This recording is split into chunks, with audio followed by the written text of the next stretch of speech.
कार्तिक मास के कृष्ण पक्ष की एकादशी तिथि को रमा एकादशी का व्रत रखा जाता है। दिवाली में पहले रखा जाने वाला ये एकादशी व्रत काफी खास होता है।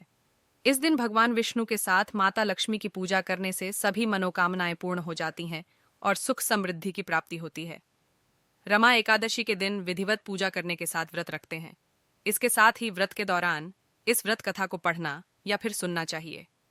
माना जाता है कि इस कथा का पाठ करने से सभी कष्टों और पापों से छुटकारा मिल जाता है। आइए जानते हैं। एक समय की बात है कि मुचकुंद नाम का एक सत्यवादी तथा विष्णु भक्त राजा था। राजा ने अपनी प्यारी सी बेटी चंद्रभागा का विवाह राजा चंद्रसेन के पुत्र शोभन से किया था। राजा मुचुकुंद एकादशी का व्रत विधिवत तरीके से करता है।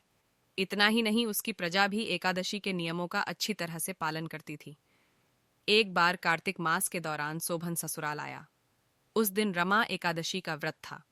राजा ने घोषणा कर दी कि सभी लोग रमा एकादशी का व्रत नियम पूर्वक करें। राजा की पुत्री चंद्रभागा को लगा कि ऐसे में उसके पति को अधिक पीड़ा होगी, क्योंकि वह कमजोर हृदय का है। जब शोभन ने राजा का आदेश सुना तो पत्नी के पास आया और इस व्रत से बचने का उपाय पूछा। उसने कहा कि यह व्रत करने से वह मर जाएगा। इस पर चंद्रभागा ने कहा कि इस राज्य में रमा एकादशी के दिन कोई भोजन नहीं करता है। यदि आप व्रत नहीं कर सकते हैं तो दूसरी जगह चले जाएं। शोभन ने कहा कि वह मर जाएगा लेकिन दूसरे जगह नहीं जाएगा, वह व्रत करेगा। उसने रमा एकादशी व्रत किया, लेकिन भूख से उसका बुरा हाल हो गया था। रमा एकादशी की रात्रि के समय जागरण भी करना था। वह रात शोभन के लिए असहनीय थी। अगले दिन सूर्योदय से पूर्व ही भूखे शोभन की मौत हो गई। ऐसे में राजा मुचकुंद ने अपने दामाद शोभन का शव को जल प्रवाह करा दिया था और अपनी बेटी को सती न होने का आदेश दिया।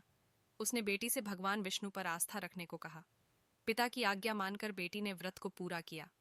उधर रमा एकादशी व्रत के प्रभाव से शोभन जीवित हो गया और उसे विष्णु कृपा से मंदराचल पर्वत पर देवपुर नामक उत्तम नगर मिला।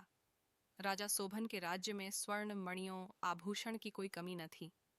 एक दिन राजा मुचकुंद के नगर का एक ब्राह्मण तीर्थ यात्रा करते हुए शोभन के नगर में पहुंचा, जहां उसने राजा शोभन से मुलाकात की। राजा ने अपनी पत्नी चंद्रभागा तथा ससुर मुचकुंद के बारे में पूछा। ब्राह्मण ने कहा कि वे सभी कुशल हैं। आप बताएं, रमा एकादशी का व्रत करने के कारण आपकी मृत्यु हो गई थी। अपने बारे में बताएं। फिर आपको इतना सुंदर नगर कैसे प्राप्त हुआ? तब शोभन ने कहा कि यह सब रमा एकादशी व्रत का फल है, लेकिन यह अस्थिर है क्योंकि वह व्रत विवशता में किया था, जिस कारण अस्थिर नगर मिला। लेकिन चंद्रभागा इसे स्थिर कर सकती है। उस ब्राह्मण ने सारी बातें चंद्रभागा से कहीं। तब चंद्रभागा ने कहा कि यह स्वप्न तो नहीं है। ब्राह्मण ने कहा कि नहीं, वह प्रत्यक्ष तौर पर देखकर आया है। उसने चंद्रभागा से कहा कि तुम कुछ ऐसा उपाय करो जिससे वह नगर स्थिर हो जाए। तब चंद्रभागा ने उसे देवनगर में जाने को कहा। उसने कहा कि वह अपने पति को देखेंगी और अपने व्रत के प्रभाव से उस नगर को स्थिर कर देगी।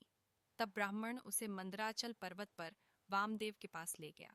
वामदेव ने उसकी कथा सुनकर उसे मंत्रों से अभिषेक किया। फिर चंद्रभागा ने व्रत के प्रभाव से दिव्य देह धारण किया और शोभन के पास गई। शोभन ने उसे सिंहासन पर अपने पास बैठाया। फिर चंद्रभागा ने पति को अपने पुण्य के बारे में सुनाया। उसने कहा कि वह अपने मायके में 8 वर्ष की आयु से ही नियम से एकादशी व्रत कर रही हैं। उस व्रत के प्रभाव से यह नगर स्थिर हो जाएगा तथा यह प्रलय के अंत तक स्थिर रहेगा। दिव्य देह धारण किए चंद्रभागा अपने पति शोभन के साथ उस नगर में सुखपूर्वक रहने लगी।